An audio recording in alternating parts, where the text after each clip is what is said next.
హల్లెలూయా, హల్లెలూయా, దేవుని స్తోత్రం, హల్లెలూయా.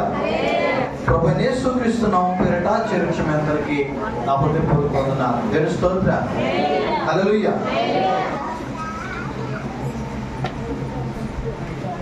కార్తీక్ పట్టుకో.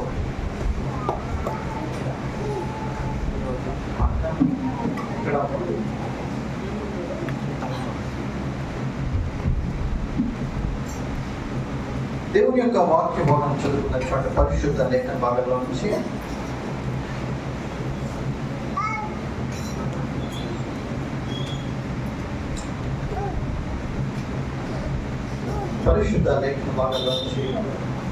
ప్రకటన గ్రంథంలో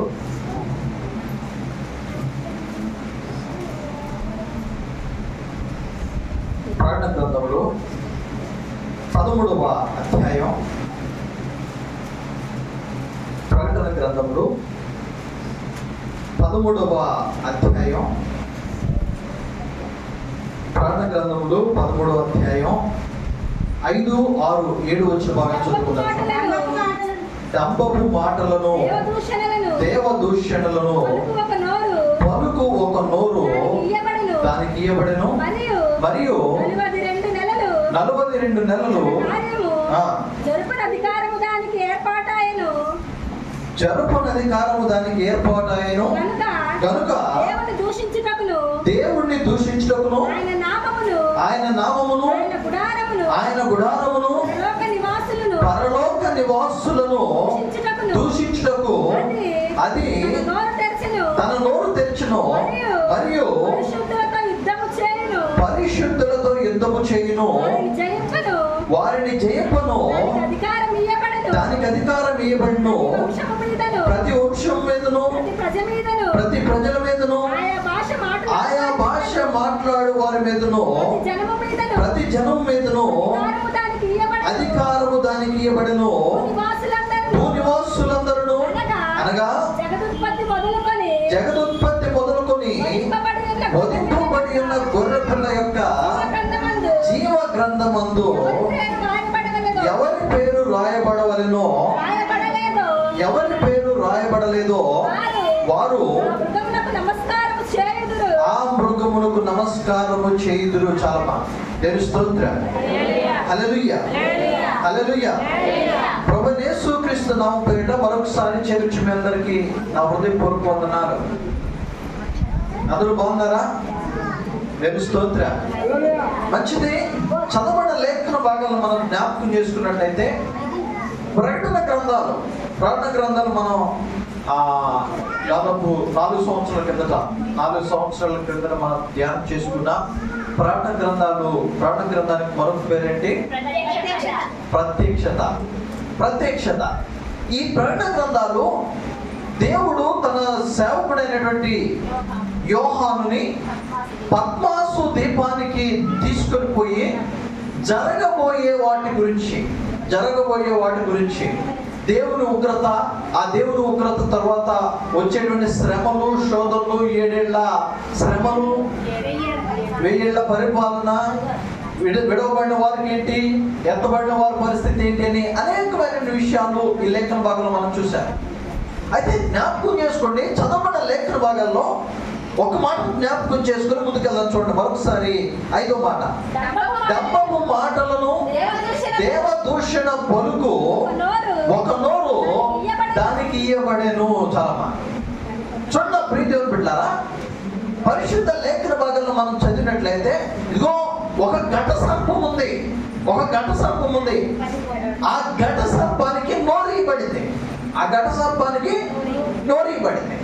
ఈ ఘట సర్పం ఏం చేస్తుందంటే డంబపు మాటలు, అబద్ధపు మాటలు, లేనిపోని మాటలన్నీ కూడా తయారు చేసుకొని వీటన్నిటి కూడా ఏర్పాటు చేసుకొని ఎవరినయ్యా అంటే దేవుని బిడ్డలను, దేవుని గుడారాన్ని, దేవుని ప్రజలను ఎవరి పేరైతే జీవ గ్రంథంలో రాయబడిందో వారందరినీ కూడా అవమానపరచడానికి దానికి నోరేయబడింది. దేవుని స్తోత్రం, హల్లెలూయా.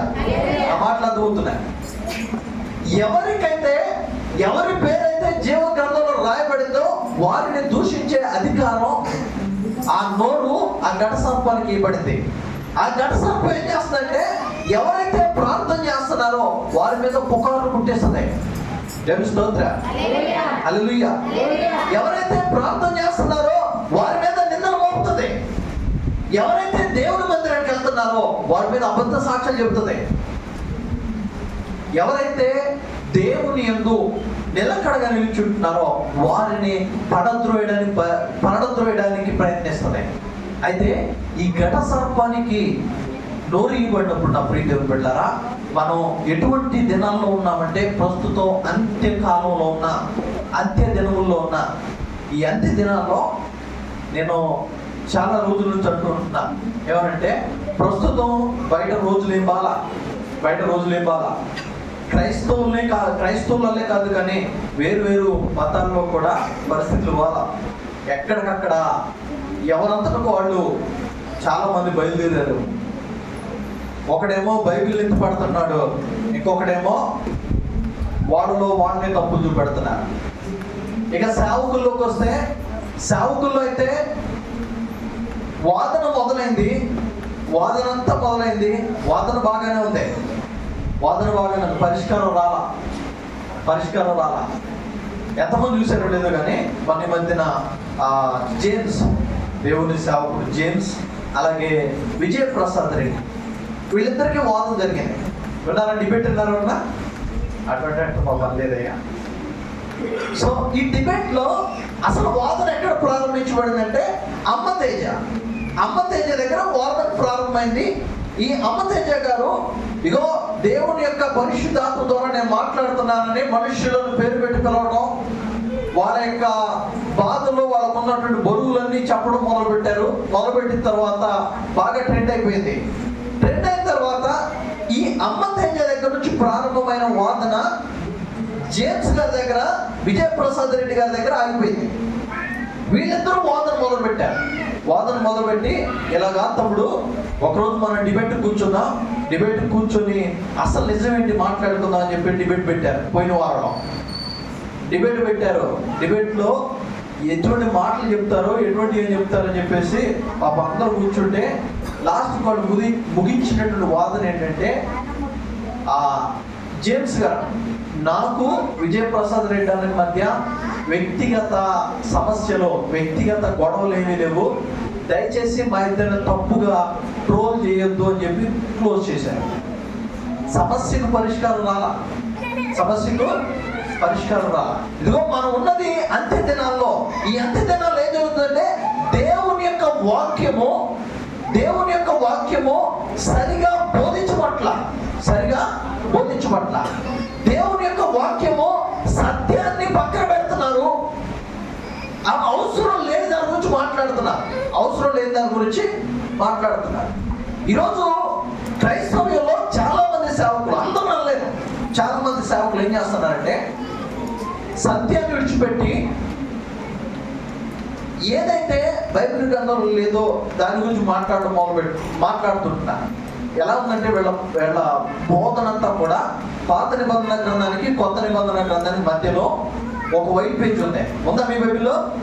ఎప్పుడైనా గమనించారా? ఒక వైట్ పేజ్ ఉంటుంది. ఈ వైట్ పేజ్ ఏంటంటే అది డార్క్ పీరియడ్, అది చీకటితో లేకపోతే ఆ సందర్భంలో ఏం జరిగింది అనేది బైబిల్లో రాయబడలా. వీళ్ళు ఏం చేస్తున్నారంటే ఆ డార్క్ పీరియడ్లో ఏం జరిగిందో తెలియనటువంటి సందర్భంలో కూడా ధ్యానించే వాళ్ళు ఉన్నారు. అందుకనే ఒక గొప్ప సేవకుడు ఎలా ఉన్నాడు, ఏమనంటే బైబిల్ ఏం మాట్లాడుతుందో దాని గురించి మాట్లాడు. బైబిల్ దేని దగ్గర అయితే ఫుల్ స్టాప్ పెట్టిందో దాన్ని వదిలే. బైబిల్ దేని గురించి మాట్లాడుతున్నాయి? వాక్యం చెబుతున్న దాన్ని విడిచిపెడుతున్నారు. ఎక్కడైతే వాక్యం ముగించబడిందో అక్కడి నుంచి ప్రారంభించుతుంటారు. చూడండి, మనం అంత్య దినాల్లో ఉన్న ఈ అంత్య దినాల్లో చాలా మంది అంత్యక్రీస్తు అని చెప్తున్నా. అంత్యక్రీస్తు క్రైస్తవ్యంలో కూడా మనలో కూడా అంత్యక్రీస్తులు మొదలవుతారనుకున్నా. నేను మొన్న బుధవారం రోజు ఒక జూమ్ మీటింగ్లో జాయిన్ అయితే ఆ జూమ్లో ఒక ఆయన చెప్పాడు ఏమంటే, అయ్యా హైదరాబాద్లో అంత్యక్రీస్తు మొదలైందని. నేను గ్రూప్లో పెట్టా వీడియో, ఎంతమంది చూసారు లేదు నాకు లేదు. అవంటుందే నేను యేసు ప్రభువుని అంటుంది. అవి అంటుంది, నేను మీ కొరకు చచ్చిపోయి తిరిగి లేచి మీ కొరకు కన్నీరు కాచి మీ కొరకు రక్తం కారిస్తే ఈ రోజు మీరు ఇంకా పాపం చేస్తున్నారు అంటే అందరూ పోయి ఆ కాళ్ళ మీద పడుతున్నారు. అందరూ పోయి ఆ కాళ్ళ మీద పడుతున్నారు. అది భయంకరమైన దినాల్లో ఉన్నాం మనం. అంత్య దినాలు. దేవుని రాకడ అతి సమీపంగా ఉంది. గుర్తుపెట్టుకో, దేవుని రాకడకు ముందు అంత్యక్రీస్తు, అబద్ధపు క్రీస్తు, ఈ అబద్ధ క్రీస్తు రాబోతున్నాడు. ఈ అబద్ధ క్రీస్తు ఏమన్నాడు తెలుసా? దేవుడు ఏం మాట్లాడితే మాట్లాడు అదే మాటలు మాట్లాడుతున్నాడు. ఈ అబద్ధ క్రీస్తు ఏం చేస్తాడు తెలుసా? దేవుని వల్లే ఆశ్చర్య కార్యాలు జరిగించలేడు, కానీ ఇదిగో ఈ ఘట సంభవం ఎలాగైతే డబ్బు మాటలు పలుకుతూ దేవుని బిడ్డను, దేవుని ఆలయాన్ని, దేవుని గుడారాన్ని దూషిస్తుందో అదే రీతిగా ఈ అంత్యక్రీస్తు వచ్చి మనము దేవుని నామాన్ని దూషించిన కొరకై వాడు మనల్ని ఏర్పాటు చేస్తాడు. జాగ్రత్త, వాడు మనల్ని ఏర్పాటు చేస్తాడు. ఇదిగో అంత్యక్రీస్తు హైదరాబాద్లో ప్రారంభమయ్యాడు. ఏమో రేపు ఎల్లుండి తిరుగురు కూడా వస్తాడేమో. నిజమే తల్లి. ఎందుకంటే దినాలు అంత భయంకరంగా ఉన్నాయి. ఈరోజు వాక్యము, సత్యవాక్యం అనేటువంటిది బయటికి తక్కువ వస్తుంది. సత్యవాక్యం అనేది బయటికి తక్కువ వస్తుంది. ఏం మొదలు పెడుతున్నారంటే ప్రవచనాలు అంటున్నారు, వరాలు అంటున్నారు, భాషలు అంటున్నారు, దేవుని యొక్క ఆత్మ అంటున్నారు. ఆత్మ చేత నింపబడిన వాడు నిలబడతాడు కానీ పడత్రోయబడడు. ఆత్మ చేత నింపబడిన వాడు నిలబడతాడు కానీ పడత్రోయబడడు.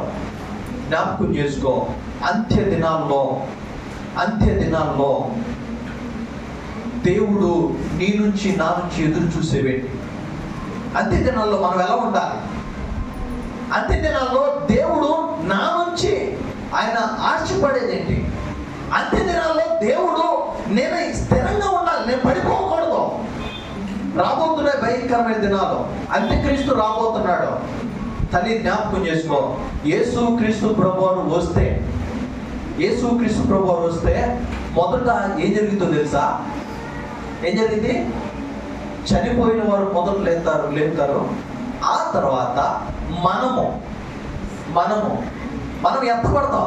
యేసుక్రీస్తు ప్రభువారు వస్తే ఇక్కడ మనం ఉండం. గుర్తుపెట్టుకో, యేసయ్య వచ్చాడు అంటే నువ్వు ఇక్కడ ఉన్నావంటే వాడు అంత్యక్రీస్తే. యేసు ప్రభు వచ్చాడు అని ఎవరైనా చెప్పారనుకో, నువ్వు ఇంకా బతుకున్నావు అనుకో, లేదా ఇంకా ఈ లోకంలో నువ్వు ఉన్నావు అనుకో, ఇంకా నువ్వు ఎత్తపడలేదనుకో, ఆయన అంత్యక్రీస్తే. నమ్మొద్దు. ఈ అంత్య దినాల్లో దేవుడు దేని కొరకు చూస్తుంటున్నాడు? చూడొచ్చు లేఖన భాగం లూకా సువార్త 18వ అధ్యాయం. లూకా సువార్త 18వ అధ్యాయం 8వ వచనం భాగం ఒకసారి చూడండి. లూకా సువార్త 18వ అధ్యాయం 8వ వచనం భాగం చదవండి. ఆయన వారికి త్వరగా న్యాయము తీర్చును, వారి విషయమే కదా ఆయన దీర్ఘశాంతము చూపుచున్నాడని మీతో చెప్పుచున్నాను.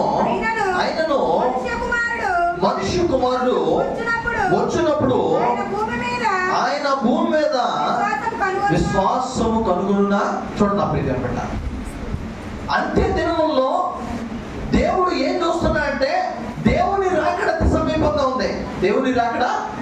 సమీపంగా ఉంది. అయితే దేవుడు ఇంకా ఆలస్యం ఎందుకు చేస్తున్నాడంటే అన్ని జనులు మారడం కొరకు.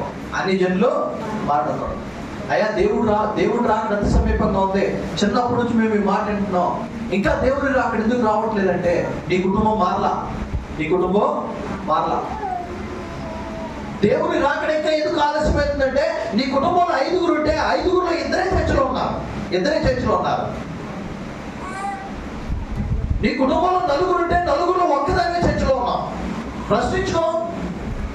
దేవుడు రాకడ ఆలస్యం అవుతుంది. కారణం ఏంటంటే నువ్వు మారలా, నీ కుటుంబం మారలా, నీ ప్రవర్తన మారలా, నీ నోటి మాటలు మారలా, నీ జీవితం మారలా, నువ్వు విశ్వాసంలో స్థిరపడలా.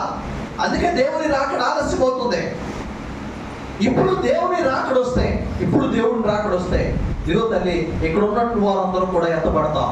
నీ కుటుంబం ఏంటి, నీ బిడ్డలేంటి, నీ భర్త ఏంటి, ఒక్కసారి జ్ఞాపకం చేసుకో. ఆఖరి దినాల్లో, అంత్య దినాల్లో దేవుడు చూసేది ఏంటి తెలుసా? అంత్య దినాల్లో దేవుడు విశ్వాసం కొరకు ఎదురు చూస్తుంటాడు. విశ్వాసుల కొరకు ఎదురు చూస్తుంటాడు. విశ్వాసంను పరీక్షిస్తున్నాడు. ఈ అంత్య దినాల్లో నీ విశ్వాసం ఎంత గొప్పదో దేవుడు చూస్తుంటాడు. ఈ అంత్య దినాల్లో నువ్వెంత ప్రార్థన చేస్తున్నావో దేవుడు చూస్తుంటాడు. ఈ అంత్య దినాల్లో నీ కుటుంబం కొరకు ఎంత పోరాడుతున్నావో దేవుడు చూస్తుంటాడు. ఎంతమంది పోరాడుతున్నావు? ప్రభువా నా కుటుంబాన్ని మార్చేయ, నా కుటుంబాన్ని మార్చేయ, నా కుటుంబాన్ని మార్చేయ. ఎంత ప్రార్థన చేస్తున్నావు? మన కుటుంబం మారడం కొరకు మనం ప్రార్థన చేస్తాం. ఎప్పుడు తెలుసా? జనవరి మొదటి వారం తర్వాత ప్రార్థన చేస్తున్నావా? తల్లి జ్ఞాపకం చేసుకో. అంత్య దినాల్లో దేవుడు ఎదురు చూసేది ఏం తెలుసా? గొప్ప విశ్వాసుల కొరకు దేవుడు చూస్తుంటా. ఇదిగో నువ్వు మంచి విశ్వాసం అనుకో, నీ విశ్వాసం గొప్పదనుకో, నీ కుటుంబాన్ని నువ్వు మార్చుకుంటావు. నీ విశ్వాసం గొప్పదనుకో, నీ ప్రవర్తన మార్చుకున్నావు అనుకో, నీ కుటుంబంలో 5 దేవుని మందిరంలో ఉంటారు. ఒకవేళ నీ విశ్వాసము బలహీనమైనదైతే నీ కుటుంబం దేవుని మందిరంలో ఉండదు. నీ విశ్వాసం బలహీనమైనదైతే నీ కుటుంబం దేవుని మందిరంలో ఉండదు. అంత మాత్రమే కాదు, దేవుని రాకడలో ఎత్తబడే గుంపులు కూడా నువ్వు ఒక్కదాన్ని ఉంటావు. నీ బిడ్డ విడవబడతారో, నీ భర్త విడవబడతాడో జ్ఞాపకం చేసుకుంటానే. దేవుని రాకడ సమీపంలో అంతే. ఈ అంత్య దినాల్లో దేవుడు ఎదురు చూసేది ఏంటంటే, అంత్య దినాల్లో దేవుడు విశ్వాసుల కొరకు ఎదురు చూస్తుంటాడు. ఎంత మంచి విశ్వాసంతో మనం ఉండాలంటే, కుడికే కానీ ఎడకే కానీ తొలగిన విశ్వాసం కావాలి. నామకార్థమైన భక్తిగా దేవుడికి కావాల్సింది, నామకార్థమైన ప్రార్థనగా దేవుడికి కావాల్సింది. ఇదిగో నీ హృదయము దేవుడితో అడ్డుకట్టబడాలి. నువ్వు ఏం చేసినా కానీ దేవుడు నాయనతో కార్యం చేస్తాననే విశ్వాసం నీకు ఉండాలి. జ్ఞాపకం చేసుకో. అంత్య దినాల్లో నీ విశ్వాసాన్ని నువ్వు కాపాడుకో. దేవుడు చూస్తుంటాడు నీ నా విశ్వాసాన్ని దేవుడు చూస్తుంటాడు.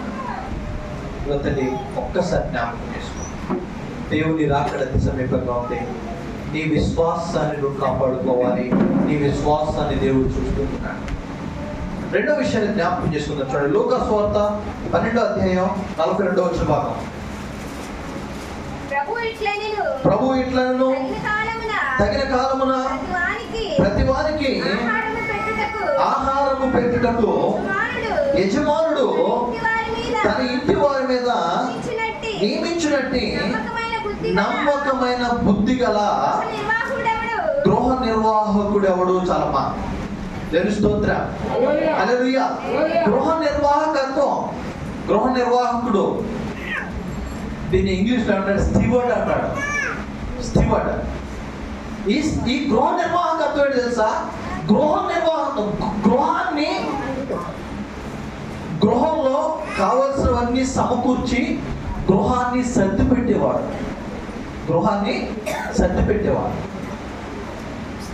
అంత్య దినాల్లో దేవుడు దేని కొరకు చూస్తున్నాడు తెలుసా?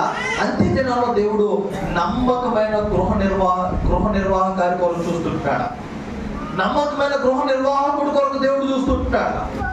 ఈ అంత్య దినాల్లో ఏ విధంగా ఉండాలంటే, నీ కుటుంబాన్ని నువ్వు ఏ రీతిగా సిద్ధపరచుకుంటున్నావు, నీ కుటుంబాన్ని ఏ రీతిగా దేవుని యొక్క రెండవ రాకడ కొరకు ఏర్పాటు చేస్తున్నావు, నీ కుటుంబాన్ని ఏ రీతిగా దేవుని సన్నిధానంలో ఆత్మీయ జీవితంలో బలపడడానికి ఏం చేస్తున్నావు? నమ్మకంగా. తల్లి జ్ఞాపకం చేసుకో. లేఖన బాగా సెలవిస్తుంటాయి, ప్రభు ఇంట్లో తన కాలమున ప్రతి వానికి ఆహారము పెట్టుటకు యజమానుడు తన ఇంటి వారి మీద నియమించినటువంటి నమ్మకమైన బుద్ధి గల గృహ నిర్వాహకుడు కావాలి. దేవుని స్తోత్రం, హల్లెలూయా. కొంచెం ముందు జరగండి.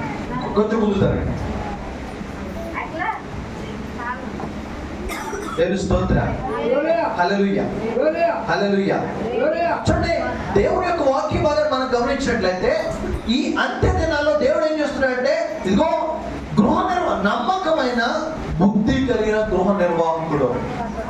దేవుని స్తోత్రం, హల్లెలూయా. అమ్మ, నా మాటలు అర్థమవుతున్నాయా? నమ్మకమైన బుద్ధి గల నిర్వాహకుడు కొరకు దేవుడు ఎదురు చూస్తుంటాడు. నమ్మకంగా ఉంటున్నావా? బుద్ధి కలిగి ఉంటున్నావా? లేఖన బాగా సెలవిస్తున్నాయి, ఇదిగో జ్ఞానము గల స్త్రీ తన ఇల్లును కట్టుకొను, జ్ఞానము లేని స్త్రీ తన ఇంటిని ఓడ పేరుకొను.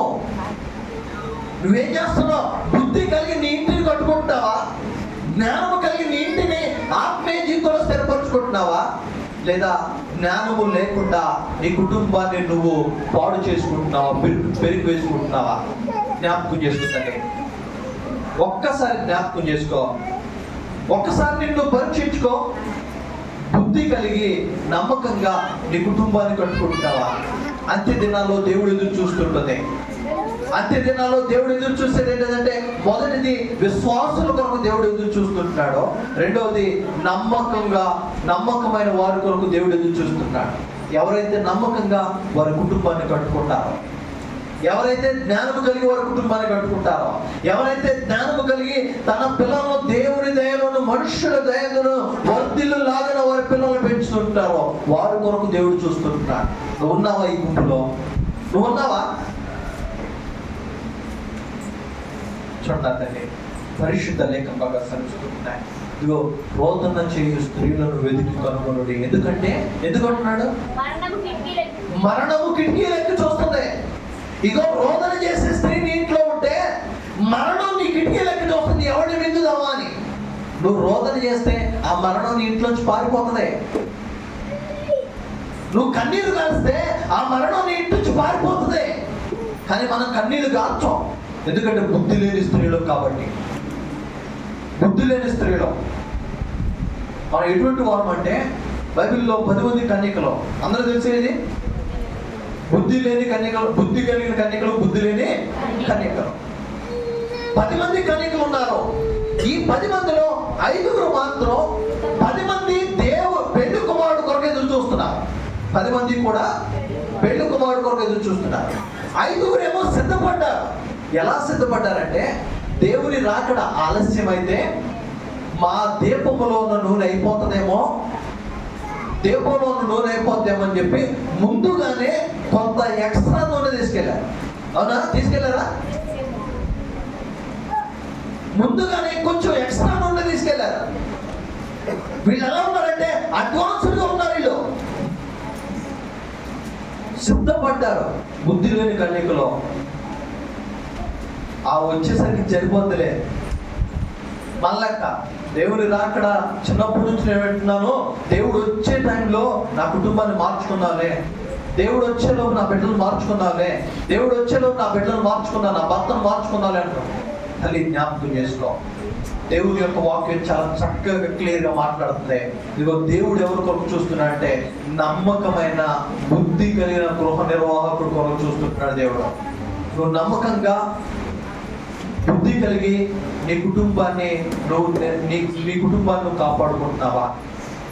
నేను చాలా సందర్భాల్లో చెప్పాను, కుటుంబంలో ప్రధాన పాత్ర ఎవరిదే? స్త్రీదే. స్త్రీ కుటుంబంలో మెయిన్ రోల్ స్త్రీదే. కానీ ఎక్కడ చెడగొట్టుకుంటావు తెలుసా? నీ టీవీ ముందు కూర్చొని చెడగొట్టుకుంటావు. ఎక్కడ చెడగొట్టుకుంటావు తెలుసా? నీ నోరు కాపాడుకోలే చెడగొట్టుకుంటున్నావు. ఎక్కడ చెడగొట్టుకుంటావు తెలుసా? నీ ఇంట్లో నువ్వు చేసే పనుల వల్లే నీ కుటుంబం మారట్లా. ఏ ప్రయోజనం అమ్మా? ప్రార్థన అయిపోయిన తర్వాత ఇంటికి వెళ్ళి ఈ బైబిల్ గ్రంథాన్ని పై సెల్ఫ్లో పెట్టి, కింద కూడా కాదు, పై సెల్ఫ్లో పెట్టి, మళ్ళీ ఆధారం కావాలిగా, పై సెల్ఫ్లో పెట్టి ఈ టీవీ ముందు కూర్చుంటే నీ ఇంట్లో వాళ్ళు ఏమంటాడు? నీ భర్త ఏమంటాడు? ప్రార్థన అయిపోయింది, టీవీ పెట్టాం. ప్రార్థన అయిపోయింది, రిమోట్ చేతికి వచ్చింది. లేఖన బాగా సెలవిస్తుంది, ఇగో స్త్రీ తన ప్రవర్తన బట్టి తన పురుషుడి దేవుని మందిరానికి రాబట్టవచ్చు. స్త్రీ తన ప్రవర్తన బట్టి నీ భర్తను మార్చుకోకూడదా? మరి మీరు ఎందుకు మార్చలేకపోతున్నారు? మన మాట్లాడకపోతున్నాయా? స్త్రీ తన ప్రవర్తన బట్టి మందిరానికి రాబట్టవచ్చునని లేఖన బాగా సెలవిస్తున్నాయి. నీ ప్రవర్తన బట్టి నీ భర్తను ఎందుకు మందిరాన్ని తీసుకొని రావట్లా?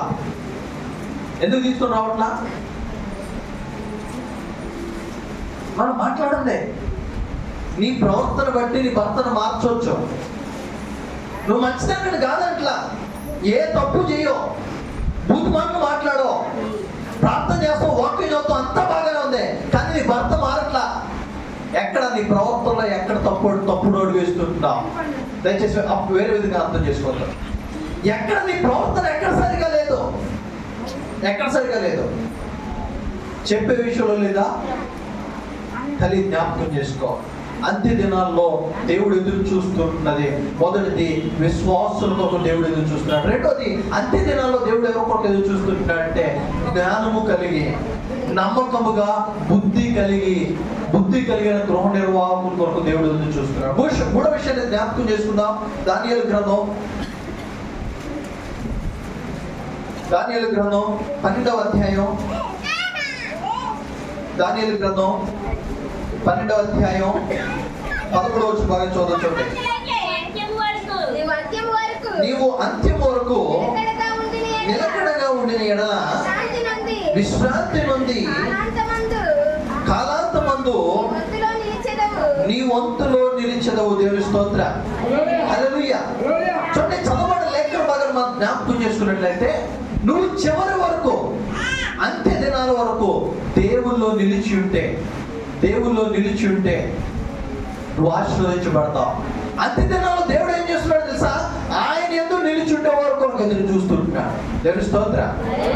అంత్య దినాల్లో దేవుడు ఎవరు నా యందు నిలిచి ఉంటున్నారో చూస్తున్నాడు. అంత్య దినాల్లో దేవుడు ఎవరు పాపం చేస్తున్నారో చూస్తున్నాడు. అంత్య దినాల్లో దేవుడు ఎవరు దేవునికి లోబడుతున్నారో చూస్తున్నాడు. అంత్య దినాల్లో దేవుడు ఎవరు ప్రార్థన చేస్తున్నాడో చూస్తున్నాడు. అంత్య దినాల్లో దేవుడు ఎవరు తమ సాక్ష్యాన్ని కాపాడుకుంటున్నారో చూస్తున్నాడు. దేవుని స్తోత్రం. హల్లెలూయా.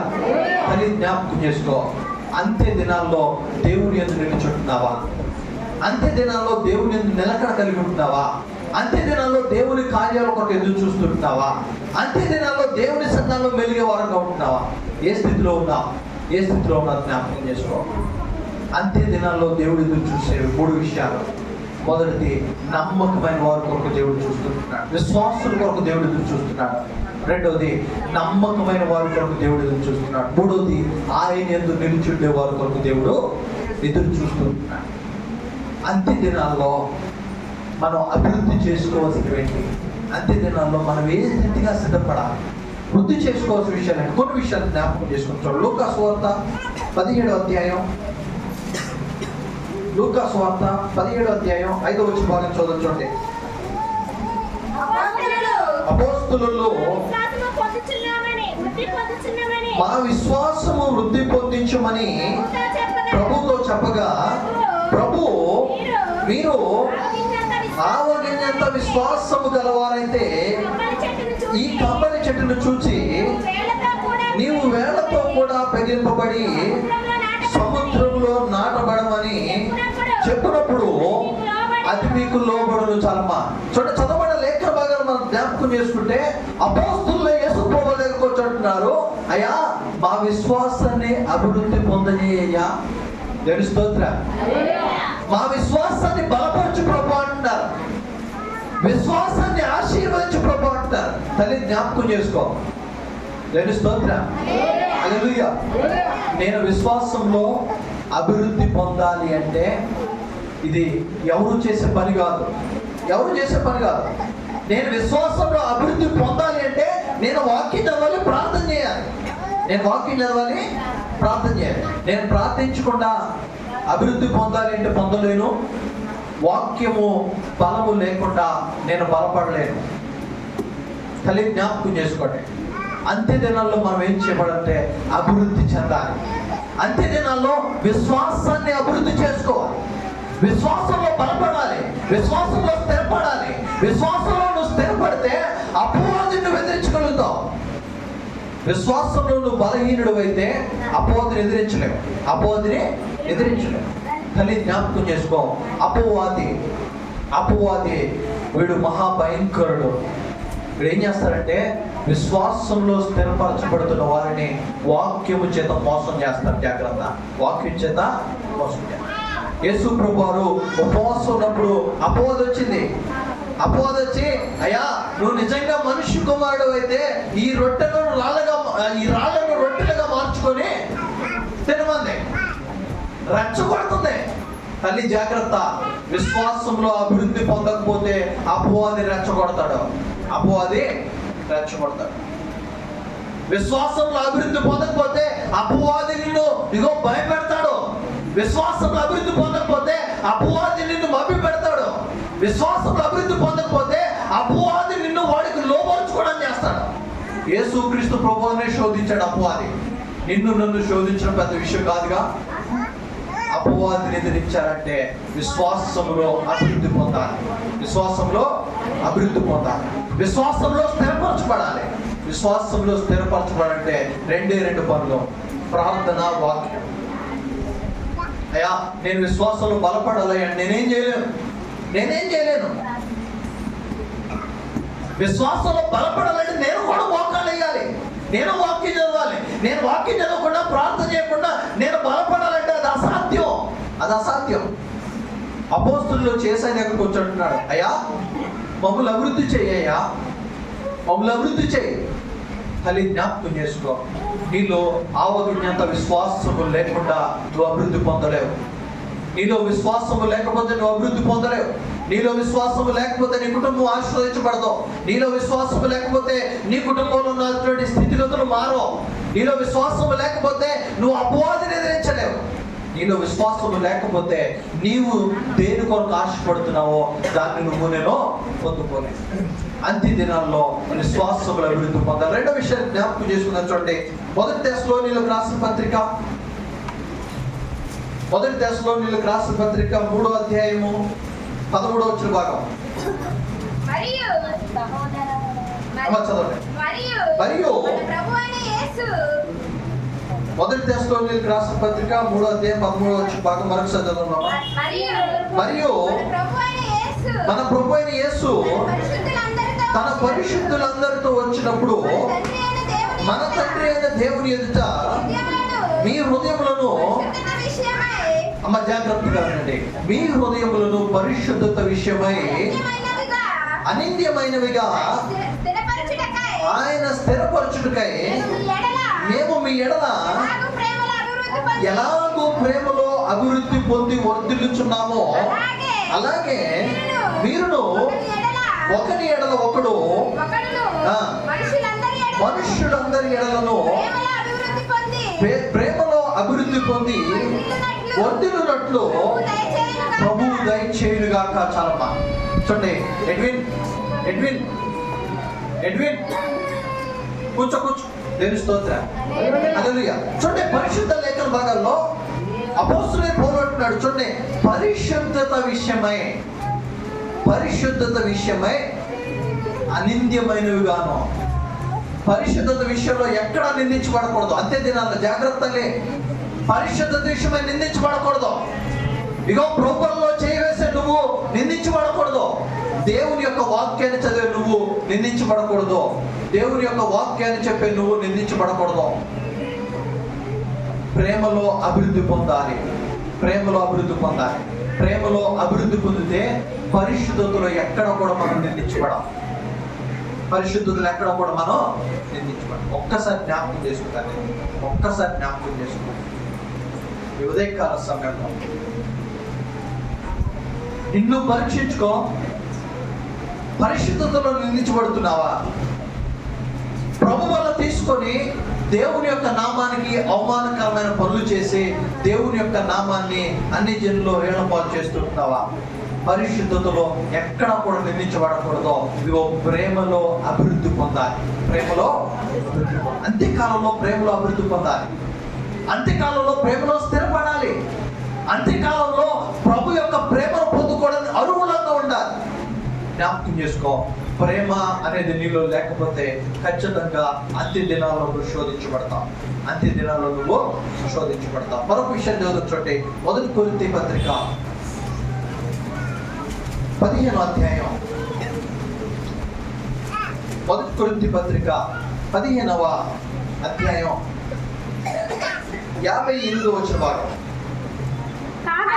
కాగా నా ప్రియ సహోదరులారా, మీ ప్రయాసము ప్రభువునందు వ్యర్థము కాదని ఎరిగి స్థిరులను కదలని వారును ప్రభువు కార్యాభివృద్ధి అభివృద్ధి అందు ఎప్పటికీ ఆసక్తులై ఉండి చాలమా. దేవుని స్తోత్రం.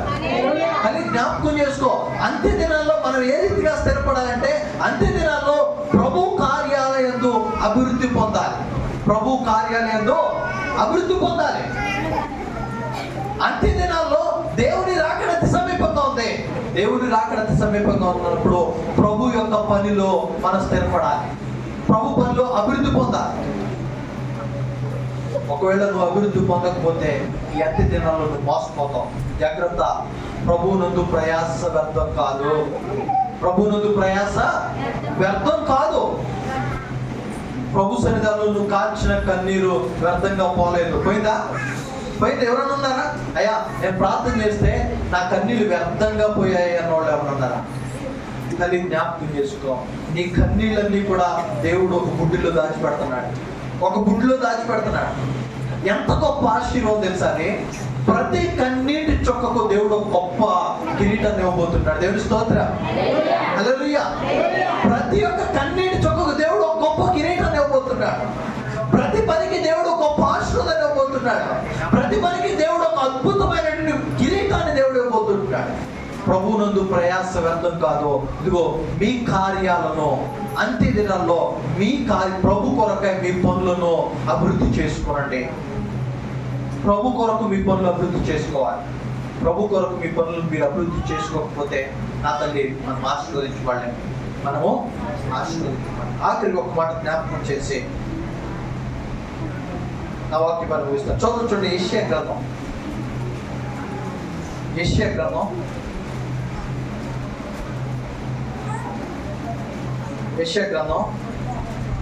2వ అధ్యాయం. యెషయా గ్రంథం 2వ అధ్యాయం 2-3 వచ్చిన బాగా చదువుతున్నాను.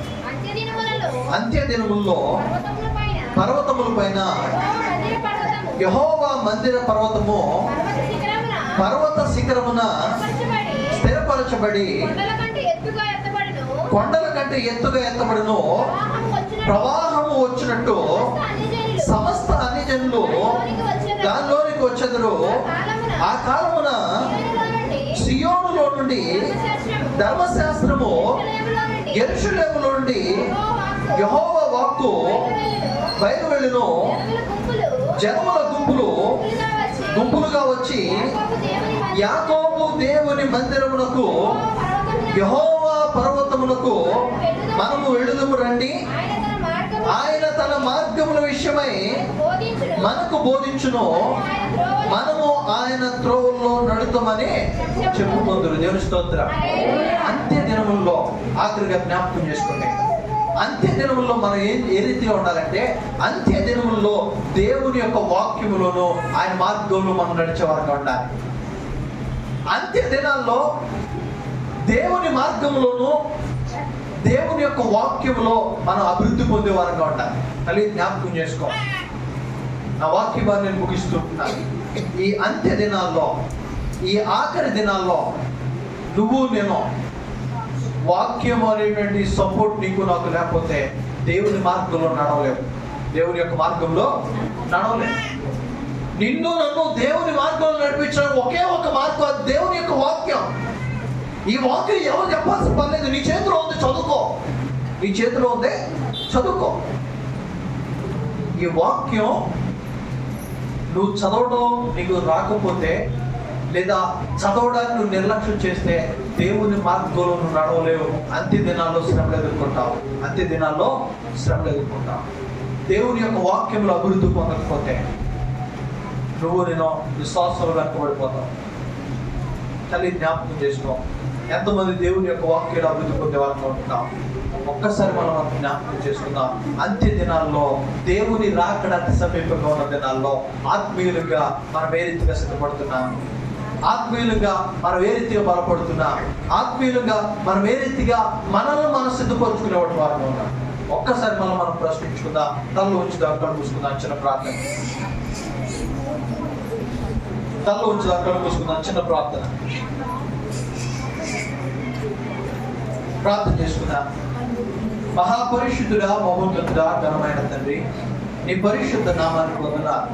నిజమే ప్రభువా, అంత్య దినాల్లో మేము ఉంటున్నా ఈ అంత్య దినాల్లో నీ నామాన్ని గణపరుస్తూ, నీ నామాన్ని స్తుతిస్తూ, నీ నామాన్ని ఆరాధిస్తూ, విశ్వాసములు అభివృద్ధి పొందుతూ, అయా ఇదిగో తండ్రి, అయా నీ చిత్తం, నీ ప్రణాళిక కొరకు ఎదురు చూడడానికి సాయం దయచేయండి. చేరువచ్చి ప్రతి బిడ్డ వారి కుటుంబాలను దీవించండి.